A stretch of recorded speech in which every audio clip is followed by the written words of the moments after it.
At some point, life didn't collapse. It just became distant, not dramatic, not tragic, not explosive, just quiet. You still wake up, you still respond, you still function, but it feels like you're watching your life instead of living it. And the strangest part, you keep telling yourself this isn't the real you. The real you is coming, the disciplined one, the focused one, the confident one, the version that wakes up early without negotiation, the version that doesn't hesitate, the version that follows through. And once that version arrives, then everything changes. But what if I told you something uncomfortable? That version of you never arrives, because that version is not something that appears. It is something that is constructed.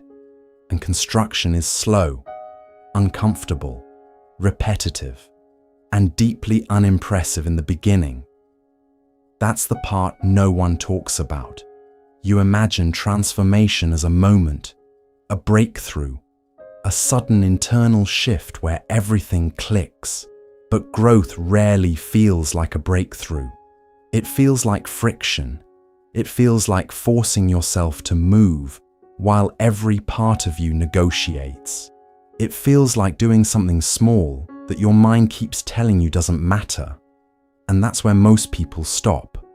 Not because they lack intelligence, not because they lack potential, but because they misunderstand how identity forms. You think you need confidence before action. But confidence is evidence. It's a memory of having survived discomfort before. If you have no evidence, you have no confidence.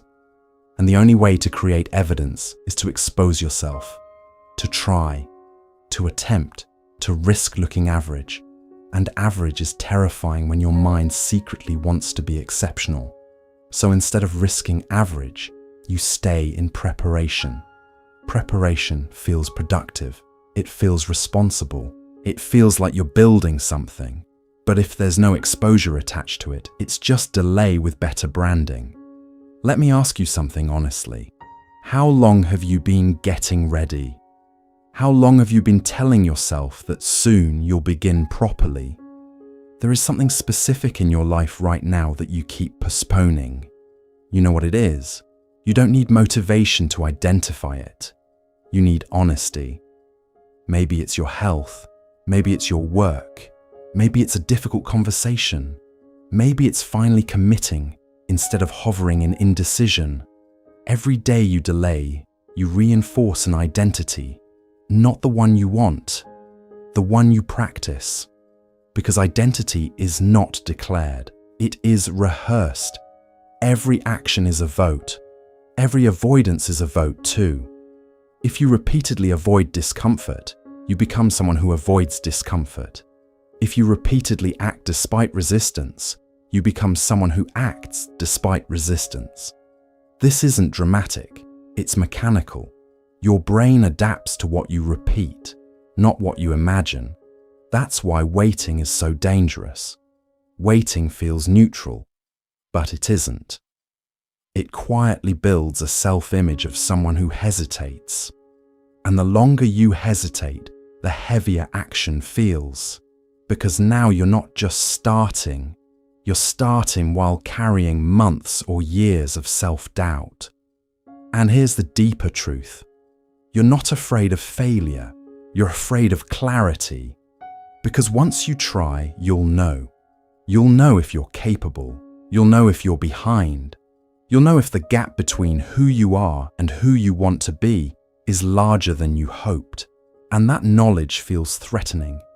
So staying in potential feels safer than discovering reality. Potential has no proof attached to it. Reality does. But potential without execution expires. And when it expires, it turns into regret. Not loud regret, quiet regret. The kind that shows up at night when everything is silent. The kind that whispers, "You could have." And that whisper gets heavier the longer you ignore it. There is no magical surge coming. No external permission. No perfect alignment of circumstances. The disciplined version of you is built on days you don't feel disciplined. The confident version of you is built on moments your voice shakes. The focused version of you is built every time you return after distraction, not once, not twice, but repeatedly. Repetition is boring, and because it's boring, most people never stay long enough to see identity shift.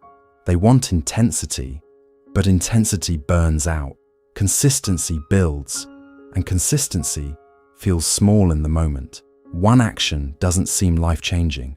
One workout, one page written, one difficult conversation, but it's never just one. It's the signal you send yourself. I act. That signal compounds. You don't need to transform your entire life today. You need to stop betraying yourself today. That's it. Because every time you say, I'll do it tomorrow, and tomorrow becomes next week, you weaken trust. Self-trust is everything. Without it, you doubt your own decisions. You hesitate before committing. You overthink simple actions. But self-trust is built in very small, quiet moments. Moments no one sees. Moments that don't get applause. When you do what you said you would do, even when you don't feel like it. Especially when you don't feel like it. This is where the shift happens, not in emotion, in behavior. Emotion follows behavior, not the other way around. You are waiting to feel ready, but readiness is a byproduct of repetition. The first step will feel unnatural. The second will feel forced. The third will feel slightly less foreign.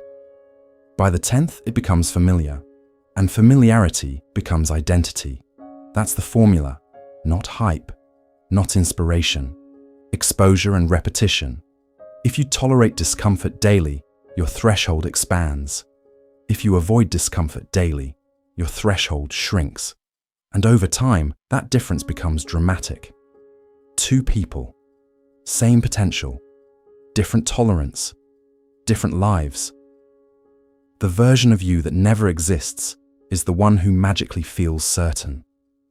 Certainty is built through movement, not thought, not planning, not waiting.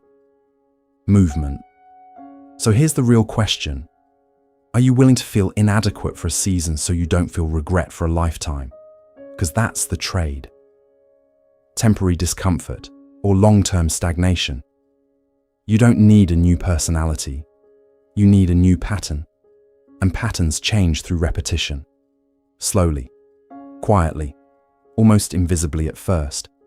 But if you keep going, one decision, one action, one return, after hesitation, something shifts. Not dramatically, but undeniably. You start trusting yourself. You start moving faster. You stop negotiating with resistance. And one day you realize you became the version you were waiting for. Not because they arrived, but because you built them. Action by action, day by day, without permission from comfort. The version of you that never exists is the one who waits. The version of you that emerges is the one who moves. So move, not loudly, not perfectly, but consistently, and let repetition do what waiting never could.